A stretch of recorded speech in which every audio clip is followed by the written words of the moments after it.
Vendredi 30 janvier 2026, nous sommes quasiment ou à peu près à la fin du premier mois de l'an 2026. Très chers abonnés, nous l'avons commencé avec vous et nous sommes sur le point, n'est-ce pas, de le terminer avec vous. Merci beaucoup de nous prêter votre attention. Merci également d'être devenu quasiment régulier, devenu permanent à différentes productions sur WAB Info Télévision. Et comme vous le savez très bien, à cette heure même, nous sommes en train de vous plonger une nouvelle fois dans une session de décryptage, WAB décryptage, pour, n'est-ce pas, passer au crible les différents faits ayant marqué l'actualité en République démocratique du Congo. Et c'est vendredi, nous revenons, n'est-ce pas, nous allons d'abord vous donner une brève situation de ce qui se passe au front. Vous avez suivi avec d'amples détails la situation au front globalement avec mon confrère Jenny Toali, mais nous on va essayer un peu de la brosser pour que vous sachiez les évolutions, notamment avec le Burundi qui vient de refuser, n'est-ce pas, de réouvrir ses frontières immédiatement avec la République démocratique du Congo, malgré les retours de l'autorité de l'État, malgré les retours des forces armées de la République démocratique du Congo à Uvira. Donc, telle est l'évolution de la situation. On va devoir, n'est-ce pas, vous la donner, très chers abonnés, mais on va surtout se concentrer sur cette nouvelle défection. Alors, il y en a de plus en plus des défections dans les rangs du régime de Tshisekedi, de Félix Tshisekedi, dans les rangs même du clan de Félix Tshisekedi, qui rejoignent de plus en plus l'AFC M23 à Goma. Alors, d'autres défections sont signalées, et pas n'importe lesquelles, puisqu'il s'agit de pontes du régime de Kinshasa, vraiment des personnalités clés, des proches de Félix Tshisekedi, ceux qui ont été avec lui avant le début de son mandat et qui étaient toujours à ses côtés jusqu'à à ces défections-là. Donc, il y en a d'autres défections qui sont signalées. On va devoir, n'est-ce pas, vous donner d'amples communications par rapport à ces nouvelles défections. Alors, c'est les défections qui font les affaires de Corneille Nanga d'ailleurs, qui s'en félicite, qui ne cache pas d'ailleurs que tout Congolais appartient à l'AFC M23. C'est ça donc le propos de Corneille Nanga. Pour Nanga, tous les Congolais appartiennent à l'AFC M23. Et ceux qui n'ont pas encore revendiqué leur appartenance à l'AFC M23 continuent de faire semblant.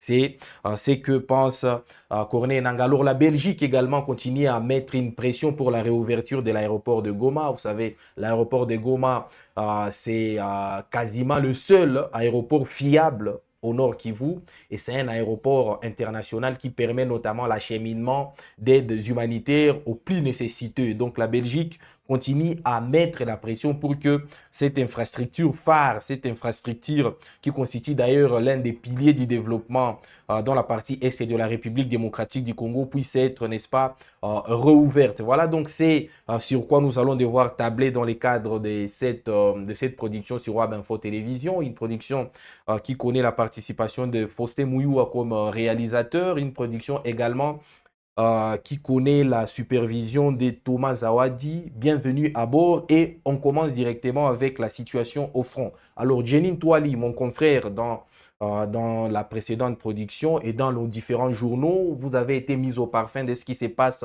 au front, puisqu'il y a des affrontements sporadiques, et même à l'heure où on est en train de parler, il y a vraiment d'intenses affrontements entre les forces armées de la République démocratique du Congo et l'AFC M23, puisque jusque-là, on n'en est pas encore au cessez-le-feu effectif. Alors, qu'est-ce qui se passe exactement? Alors, il y a eu de prouesses des uns des autres sur le front, notamment la situation à Sangué, une grenade qui a été lancée par, selon plusieurs sources sur place, et selon surtout la communication de l'AFC 23, qu'on va devoir vous lire, une grenade qui a fait 5 personnes tuées et un nombre important de blessés. Une grenade qui est tombée dans Sangue, absolument. C'est une localité vraiment bondée de monde. Bondé des Mondes, une localité très populaire où il y a vraiment beaucoup de mouvements. Et donc, Sangué a connu, n'est-ce pas, malheureusement, ces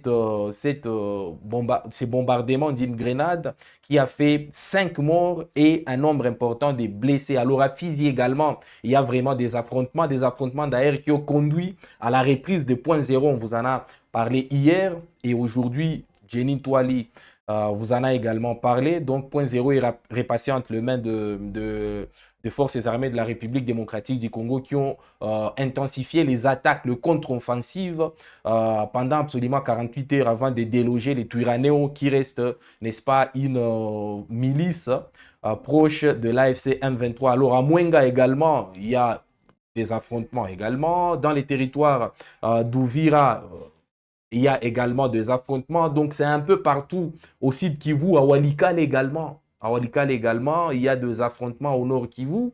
Donc, il y a vraiment des escarmouches un peu partout au point qu'aujourd'hui, le cessez-le-feu est plus que jamais mis en cause et on se demande même si son effectivité pourra arriver. Voilà donc la brève situation par rapport à ce qui se passe au front. Vous avez suivi avec d'amples détails dans nos précédentes productions. Et donc, nous, on essayait juste de vous mettre au parfum de ce qui se passe, n'est-ce pas, au front. Alors, consécutivement à ce qui se passe au front, le Burundi vient de prendre une décision qui ne plaira peut-être pas aux autorités congolaises. Le Burundi vient de refuser, n'est-ce pas, catégoriquement de rouvrir ses frontières avec la République démocratique du Congo et notamment une frontière phare avec la République démocratique du Congo, puisque selon une dépêche, une source locale, il n'y aura pas de réouverture dans l'immédiat du poste frontalier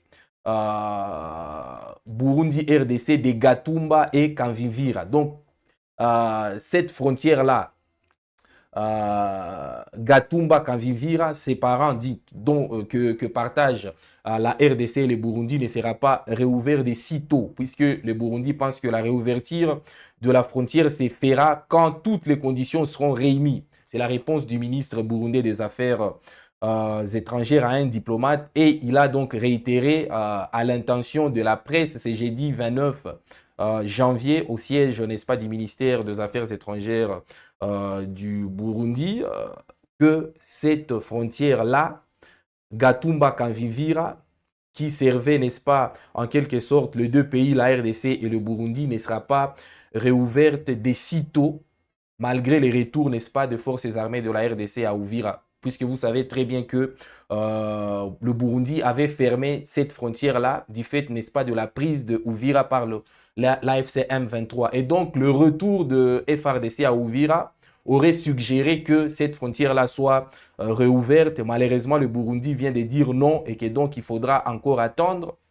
La plupart des Congolais qui font des trafics via cette frontière-là, mais également la plupart des voyageurs congolais qui avaient l'habitude, n'est-ce pas, d'emprunter cette frontière-là, devront encore attendre un peu plus avant que cette frontière-là puisse réouvrir. Alors, il y a eu des affrontements, je vous en ai parlé, notamment le bombardement des Sangué par une grenade, et on continue à se jeter de responsabilité. L'AFCM 23 vient de communiquer par rapport à ces bombardements-là et vient, n'est-ce pas, de se plaindre de affres de ces bombardements-là qui viennent de causer du tort au sein de la population. Alors, c'est les porte-parole, les communicateurs principaux de l'AFCM 23, Lawrence Kanyuka. D'ailleurs, on va devoir, n'est-ce pas, vous exposer sur vos écrans son communiqué. Lawrence Kanyuka, un communiqué où il est en train de dire ceci. Le jeudi 29 janvier 2026, aux environs de 18h30, les forces coalisées du régime de Kinshasa ont commis une attaque terroriste d'une extrême gravité au marché des Sangué. Une grenade a été délibérément lancée au milieu de la population civile, causant la mort de 5 innocents, dont des femmes, et faisant de nombreux blessés. Cet acte constitue un crime odieux et une violation flagrante du droit international humanitaire.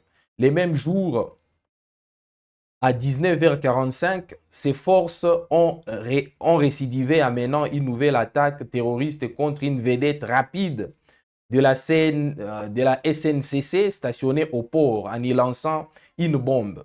Dans les mêmes contextes de violences ciblées et de persécutions, 2 femmes Banyamulenge ont été enlevées par des miliciens Ouazalendo, illustrant une fois de plus la stratégie des terreurs d'enlèvement et des crimes impunis orchestrés par les régimes de Kinshasa et ses supplétifs. L'AFC M23 alerte la communauté nationale et internationale sur la poursuite des violations graves, systématiquement et institutionnelles des droits humains ainsi que du cessez-le-feu par les régimes de Kinshasa. Afin de dissimuler ces crimes et d'empêcher toute documentation indépendante, ce régime a procédé à une coupure volontaire de l'accès à l'Internet à Ouvira et dans ses environs. L'AFCM 23 condamne avec la plus grande fermeté ces actes terroristes, criminels et barbares et tient le régime de Kinshasa pour seul et entièrement responsable de ces crimes. Voilà donc les communiqués émis par Lawrence Kanyuka qui reste le communicateur principal de l'AFC M23. Donc, il est en train de se plaindre de ces bombardements-là d'une grenade dans le marché des Sangué. C'est vrai parce que nos sources sur place nous disent qu'il y a eu vraiment une grenade qui a explosé dans les marchés des Sangué. Alors, on n'a pas encore suffisamment de documentation pour savoir de qui cette grenade provenait. Mais pour l'AFCM 23 qui a communiqué, ça provenait des FRDC et des Ouazalendo. Alors, nous, on n'a pas encore suffisamment d'éléments pour savoir d'où ça provenait exactement, mais quand même retenez que la population continue de mourir, de souffrir, puisque on vient d'énumérer 5 victimes liées à cette grenade-là, à ces bombardements-là, qui a été, n'est-ce pas, lâchée au milieu du marché des Sangué. 5 morts et tant de blessés. Donc, c'est quand même assez déplorable. On ne peut que, n'est-ce pas, envoyer nos messages de condoléances à la population locale, à ceux qui ont perdu les leurs dans les cadres, n'est-ce pas, de cet événement malheureux qui, une fois de plus, vient endeuiller la population du Kivu. Et donc, puisque nous étions en train de dire que notre sujet principal, et on y arrive d'ailleurs, c'est la défection, des défections qui continuent, des défections en défection qui continuent, n'est-ce pas, dans les clans Tshisekedi et qui continuent de profiter à l'AFCM 23, puisque dernièrement, il y a un autre proche qui était d'ailleurs très proche de Tshisekedi, l'un des artisans, n'est-ce pas, du pouvoir de Tshisekedi qui a rejoint l'AFC M23. Il s'agit, n'est-ce pas, de Claude Ibalanki. Ibalankai pour ceux qui aiment utiliser un peu l'accent anglais, Claude Ibalanki pour ceux qui aiment utiliser l'accent français, qui a rejoint officiellement l'AFC M23 et qui se trouve à Goma. Donc, une défection de plus. Alors, récemment, il y a eu la défection de Dissochoa, Denis Dissochoa, qui était utilisé par le clan, disons, par le pouvoir en place comme une arme numérique. Denis Dissochoa, vous vous rappellerez de ses contenus TikTok où il était en train d'appeler notamment à la violence contre tous ceux qui s'opposaient à Félix Tshisekedi, où il s'en était pris à Jacques Ndala, où d'ailleurs il avait dit que Jacques Ndala, ce qui était arrivé à Jacques Ndala, c'était de son vouloir. Donc, Denis Dissochoa, de manière assez surprenante, a également rejoint, n'est-ce pas, Goma, où l'AFCM 23, n'est-ce pas, assure le contrôle. Et donc, Denis Dissochoa, après Denis Dissochoa, qui était plutôt l'un des proches du président Félix Tshisekedi, c'est au tour maintenant de Claude Ibalanki de rejoindre, n'est-ce pas, l'AFCM 23, Claude Ibalanki, qui était un proche vraiment du président Félix Tshisekedi. Alors, c'est qui exactement Claude Ibalanki? On va devoir, n'est-ce pas, le découvrir en faisant notamment une brève présentation de lui. Alors, Claude Ibalanki, c'est simplement cet originaire d'Ikwilu dans l'ex-province du Bandundu, qui était une figure bien connue des cercles diplomatiques et politiques. Il était dans l'ombre, il aurait d'ailleurs joué un rôle clé dans l'établissement des passerelles entre Félix Tshisekedi, alors dans l'opposition et plusieurs pays anglophones de la région, notamment l'Afrique du Sud, l'Ouganda, le Kenya. Il est également parmi les architectes de la coalition FCC Cash négociée en 2018. Alors, il a été écarté de la présidence depuis près de 2 ans. Donc, il y a 2 ans, Claude Ibalanki a été écarté de la présidence pour des raisons restées jusque-là peu claires. S'était fait remarquer par le passé lorsqu'il avait saisi la justice au nom du mécanisme national de suivi pour solliciter l'abandon des poursuites judiciaires visant certains responsables du mouvement M23. Donc, j'étais en train de vous dire que Claude Ibalanki était le coordonnateur, n'est-ce pas, du mécanisme national de suivi. Il était non seulement le coordonnateur du mécanisme national de suivi, mais il était également l'ambassadeur itinérant du président de la République. Claude Ibalanki a joué un rôle capital, n'est-ce pas, dans l'amnistie de plusieurs, n'est-ce pas, éléments de l'AFC M23, puisqu'il avait écrit à l'auditeur général à l'époque, il lui avait quasiment donné l'ordre de, comment dirais-je, d'abandonner toutes les poursuites contre, n'est-ce pas, le membre de l'AFC M23 sous les ordres, bien évidemment, de son patron Félix Tshisekedi. Alors, c'est quoi le rôle exactement décisif qu'avait joué Claude Ibalanki dans les rangs du président de la République? Alors, la chronologie est très importante puisque Claude Ibalanki avait été déjà Félix Tshisekedi qui avait prêté serment le 24 janvier 2019 en tant que 5e président de l'histoire de la République démocratique du Congo. Après le 18 mars 2019 seulement, c'est-à-dire 2 mois seulement après la prestation de serment de Félix Tshisekedi en tant que 5e président de la République démocratique du Congo, une série d'ordonnances présidentielles avait été lue à la télévision nationale, la RTNC. L'une des ordonnances porte sur la nomination d'un proche du président de la République à la tête du mécanisme national de suivi de l'accord cadre d'Addis Abeba, et il s'agissait de Claude Ibalanki Ekolomba. Donc 2 mois seulement après la prestation de serment de Félix Tshisekedi à la tête de la RDC, il avait nommé par ordonnance présidentielle, n'est-ce pas, Claude Ibalanki comme coordonnateur, n'est-ce pas, du mécanisme national de suivi de l'accord cadre d'Addis Abeba. Alors, le 20 novembre 2019, c'est-à-dire un peu plus, voilà, voilà, un peu moins de 10 mois exactement, Claude Ibalanki écrit à l'auditeur général des forces armées de la République démocratique du Congo, sollicitant les retraits des mandats d'arrêt contre les ex-combattants du M23. Donc, vous avez compris exactement le rôle qu'il avait joué. C'est une lettre de Claude Ibalanki qui avait, n'est-ce pas, qui avait ordonné à l'auditeur général des forces armées de la République démocratique du Congo d'abandonner toute poursuite contre, n'est-ce pas, le membre, n'est-ce pas, de l'AFC M23. D'ailleurs, on va devoir vous la lire pour que vous compreniez un peu le rôle qu'avait joué Claude Ibalanki, notamment dans cette question liée au M23.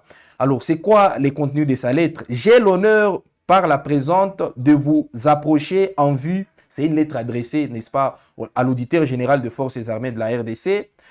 J'ai l'honneur par la présente de vous approcher en vue de porter à votre connaissance que le 28 octobre 2019, une délégation de la République démocratique du Congo et les leaders de l'ex-mouvement M23, cantonnés dans différents camps sur le territoire rwandais, ont été invités par la République du Rwanda à titre de facilitateur à prendre part aux discussions relatives au rapatriement volontaire des ex-combattants du mouvement. À ce sujet, je tiens à relever que lors de la rencontre du 28 octobre sus-évoquée, les partis ont convenu de l'élaboration d'une feuille de route pour assurer avec succès les 10 rapatriements. Il y a lieu de préciser que les partis devraient respectivement mettre en œuvre les termes de la feuille de route énoncée, élaborée à l'issue de pourparlers qui avaient eu lieu à Kigali les 11 et 12 juillet 2019. Les points essentiels contenus dans cette feuille de route portant sur l'amnistie ainsi que l'intégration militaire et politique des membres de l'AFC, aux membres de l'ex-mouvement M23. C'est dans cette optique que la justice militaire de la République démocratique du Congo a donné un avis favorable à la demande de retrait des mandats d'arrêt émis à l'encontre de leaders de ces mouvements. Il apparaît à ce sujet de mentionner qu'il a été recommandé à la même occasion au mécanisme national de suivi de l'accord d'Addis Abeba, dont je suis le coordonnateur, de vous saisir au fin du retrait effectif des 10 mandats dans les soucis de préserver la paix. Pour toutes fins utiles, je vous transmets en annexe à la présente les rapports des échanges entre la délégation de la RDC et les leaders de l'ex-M23 sur les rapatriements volontaires ainsi que la feuille de route conjointe des activités relatives au rapatriement des ex-combattants M23 présents en République du Rwanda. Voilà donc le contenu de la lettre envoyée par Claude Ibalanki, qui était alors, n'est-ce pas, coordonnateur des mécanismes de suivi de l'accord cadre d'Addis Abeba, à l'auditeur général des forces armées de la République démocratique du Congo, une lettre dans laquelle il était en train d'instruire l'auditeur général, n'est-ce pas, des forces armées de la RDC, d'abandonner toutes les poursuites, tous les mandats d'arrêt émis, n'est-ce pas, contre les membres de M23. Voilà donc le rôle décisif qu'avait joué Claude Ibalanki dans les clans du président Félix Tshisekedi. Et Claude Ibalanki aujourd'hui a rejoint l'AFC M23. D'ailleurs, il a tenu à envoyer un message assez énigmatique, le message qui a annoncé, n'est-ce pas, son engagement à l'AFC M23. Il a dit ceci: certains disent que mes positions constantes depuis des années seraient motivées par la mise à l'écart. Admettons. Et alors, si l'on vous interdit de manger dans une maison, alors, si l'on vous interdit de manger dans une maison, allez-vous mourir de faim pour prouver votre loyauté? Si un coach vous met au banc à vie, est-ce la fin de votre carrière ou la fin de cette équipe pour vous? L'avenir ne se décide pas sur l'humeur, les complots, la jalousie ou la peur du potentiel. Je n'ai jamais été l'objet de détournement, de vol, de trahison ni de compétences. Alors, de quoi parle-t-on? On ne tue pas un vivant pour satisfaire un ego. Quand une porte se ferme par calcul, on ouvre une route par dignité. Et surtout, le pays nous appartient à tous. Le réveil, c'est maintenant. À bientôt sur le terrain. Je suis conscient du poids générationnel que je porte, a donc communiqué, n'est-ce pas, à Claude Ibalanki dans ses messages assez énigmatiques qui a annoncé, n'est-ce pas, son ralliement à l'AFC M23. Voilà donc un cadre de plus du clan Félix Tshisekedi qui prend la route de Goma et qui rejoint l'AFC M23. Alors, on ne parle que des... Là, on est en train de parler que de ceux du clan du président Félix Tshisekedi. On ne parle pas de tous ses opposants, de tous ces membres de la société civile, de tous ces anciens politiciens, de tous ces anciens ministres qui ne cessent de rejoindre, n'est-ce pas, l'AFC M23. Alors, ça prouve que la frustration est grande et que donc il faudrait mettre les choses au clair avant que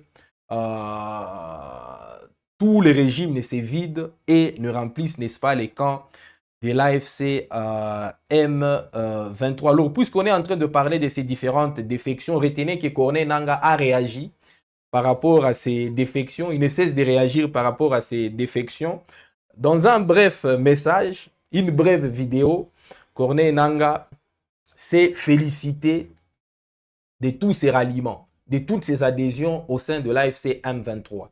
Alors, je ne sais pas si la réalisation est prête. On va, n'est-ce pas, vous montrer la réaction de Corneille Nangaa qui ne cesse, n'est-ce pas, de clamer l'attractivité de l'AFC M23 et à l'inverse, n'est-ce pas, l'inattractivité du régime de Félix Tshisekedi. Alors, c'est des bonnes guerres, ces deux parties qui sont quasiment dissidentes. Alors, Corneille Nangaa a, n'est-ce pas, s'est expliqué par rapport à ces défections et voici ce qu'il a dit de manière assez brève. Tout Congolais aujourd'hui membre de l'AFC, au fait, c'est juste par la crainte de faire ce qu'ils font, c'est pourquoi ils se taisent encore. Mais la révolution est en marche, la révolution avance. Aujourd'hui, il n'y a aucun Congolais. Tous les Congolais appartiennent à l'AFC M23. Et ça, donc, l'avis de Corneille Nangaa, la conviction de Corneille Nangaa. Puisque selon lui, si vous avez très bien suivi cette vidéo, il est en train d'insinuer que les rares Congolais, ou disons les Congolais, les restants, qui ne se sont pas encore revendiqués appartenant à l'AFC M23, le font, n'est-ce pas, ne le font pas par semblant, mais que tous les Congolais, pour Corneille Nangaa, qui était en train de le dire dans cette courte vidéo, appartiennent à l'AFC M23. Et donc, Corneille Nangaa a également réagi à toutes ces défections qui continuent de s'observer dans les clans présidentiels pour aller, n'est-ce pas, remplir les rangs de l'AFC M23. Alors, Claude Ibalanki, c'est en tout cas, si on était en train de parler des recrues pour l'AFC M23, c'est vraiment une recrue phare pour l'AFC M23 puisqu'il appartenait, n'est-ce pas,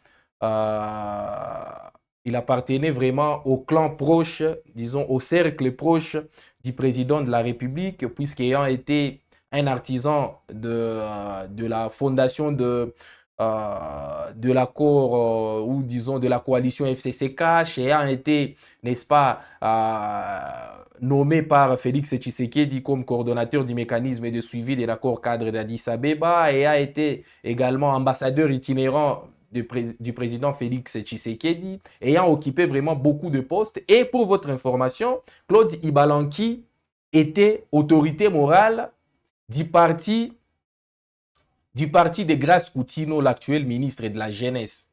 C'est ce qui est assez un peu anecdotique. Donc, Grace Coutinho appartient au parti dont Claude Ibalanki, qui vient de rejoindre l'AFC M23, était autorité morale. Voilà donc l'information phare qu'il fallait que nous vous donnions, très chers invités. Alors, vous êtes très nombreux en train de réagir. Fumu qui dit « Vive AFC de Nangaa, vive ARC congolaise ». Alors, merci beaucoup, Fumu. On ne sait pas en quelque sorte ce que vous vouliez dire exactement, mais on se rend compte que vous êtes vraiment en train de soutenir Corneille Nangaa et l'AFC M23. Et dit Lomboli qui dit collaboration avec les Rwanda. Manipulation de Paul Kagame, Kabila Satan 3. C'est vraiment très, très lourd. Cher Eddie Lomboli, merci quand même de nous avoir écrit. On ne sait pas à partir d'où vous nous suivez, mais on ne sait pas toujours pourquoi à chaque fois qu'on donne un fait réel, puisqu'on est en train de parler de l'adhésion de Claude Ibalanki, qui est un proche, vraiment, qui était un proche de Félix Tshisekedi au sein de l'AFC M23, on passe pour un étranger, beaucoup d'insultes venant de ceux qui ne veulent pas comprendre ce qui se passe, de ceux qui ferment les yeux devant les faits. Ce sont les faits, nous on n'est pas en train d'émettre de commentaires ou de créer ou de faire de créations imaginaires. On est en train de vous donner des faits, très chers abonnés. À vous, n'est-ce pas, d'en juger de la pertinence ou pas, mais quand même, l'information est que Claude Ibalanki, un autre proche de Félix Tshisekedi, rejoint l'AFC M23. Récemment, c'était Denise Dissochoa qui était quasiment dans l'armée numérique de Félix Tshisekedi, contre les opposants, bien évidemment, qui a été, n'est-ce pas, qui a rejoint également Goma, une ville sous contrôle de l'AFC M23. D'ailleurs, il a promis dans une vidéo TikTok de détruire Félix Tshisekedi et tout son régime. Alors, on ne va pas trop s'apaisantir là-dessus, puisqu'il y a un dernier sujet qui nous attend. C'est un sujet concernant la réouverture de l'aéroport de Goma, un aéroport fermé depuis, n'est-ce pas, l'investissement de de l'AFCM 23 à Goma. Et donc, la Belgique pousse, tout comme la France d'ailleurs. Vous aviez suivi le récente sortie médiatique de Emmanuel Macron lorsqu'il a reçu le président Félix Tshisekedi sur l'aéroport international de Goma. Et donc, la Belgique également pousse pour que cet aéroport verrou, qui absolument constitue le seul aéroport fiable et viable, et d'ailleurs du nord et du sud, qui vous puisse être, n'est-ce pas, réouvert afin que, n'est-ce pas, l'aide humanitaire puisse être acheminée aux plus nécessités. Alors, c'est quoi, au fait, la position de la Belgique, à travers notamment son ministre des Affaires étrangères, Maxime Prévost? Il a dit ceci: vous savez que la Belgique est sensible au drame qui se déroule en République démocratique du Congo. Nous avons pu saluer les initiatives de médiation politique menées à Washington et à Doha, mais sur le terrain, la situation est pire que jamais. Elle est extrêmement préoccupante sur les plans humanitaires. Je m'étonne d'ailleurs que ce soit seulement la deuxième fois en l'espace d'un an que la situation dans l'est du Congo soit traitée. Cela ne peut pas être un conflit oublié. C'est une situation pour laquelle l'Union européenne a un rôle à jouer. Nous souhaitons que les processus de médiation aboutissent à des réelles solutions de cessez-le-feu et de paix.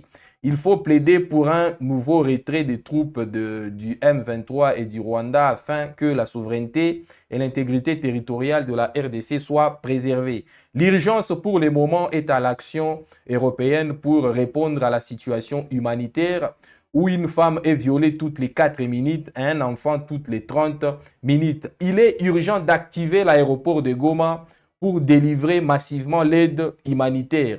Qu'il n'y ait aucun doute, il n'y a pas de volonté d'un usage militaire de cet aéroport.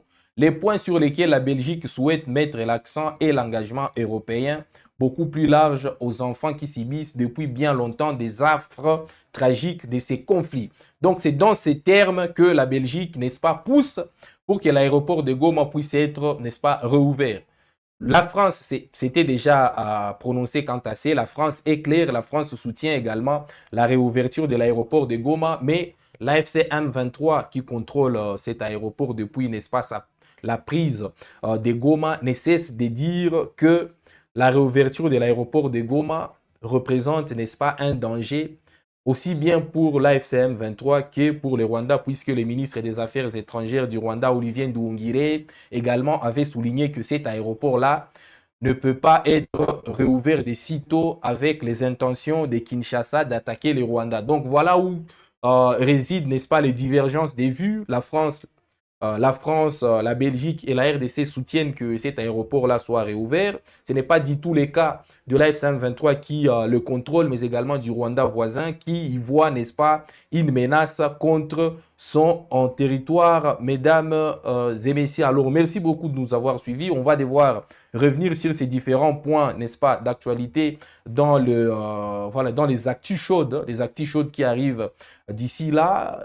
Un espace à l'aide, n'est-ce pas, duquel nous débattons sur tous ces points et nous allons notamment revenir sur les 1 an passé par l'AFC M23 à Goma, selon nos sources sur place, selon les témoignages des habitants, selon toutes les informations auxquelles on a accès. Qu'est-ce qui s'est passé pendant ces 1 an? On va également revenir sur les affrontements des dernières minutes qui ont, n'est-ce pas, n'est-ce pas, une nouvelle fois de plus endeuillé 2 familles entières au nord et au sud Kivu. Merci de nous avoir suivis. Je vous donne rendez-vous tout de suite pour les actus chaudes avec le plaisir de vous retrouver encore plus nombreux, mais on ne peut pas vraiment finir cette émission sans pour autant lire les derniers commentaires.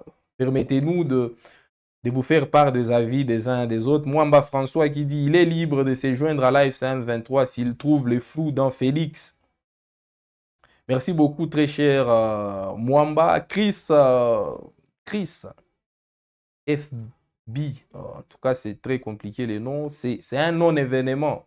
Ils partent tous, la RDC a 100 millions d'âmes.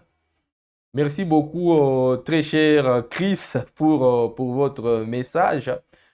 Shadrach Kabwe qui dit bonjour mon frère, je vous suis depuis la ville de Lubumbashi. Merci beaucoup Shadrach Kabwe de nous suivre régulièrement. Vous êtes vraiment un abonné très régulier. Vous méritez un trophée si on en délivrait un bien évidemment. Merci à vous tous qui nous avez suivis. Je vous donne rendez-vous tout de suite pour les actus chaudes. À très bientôt.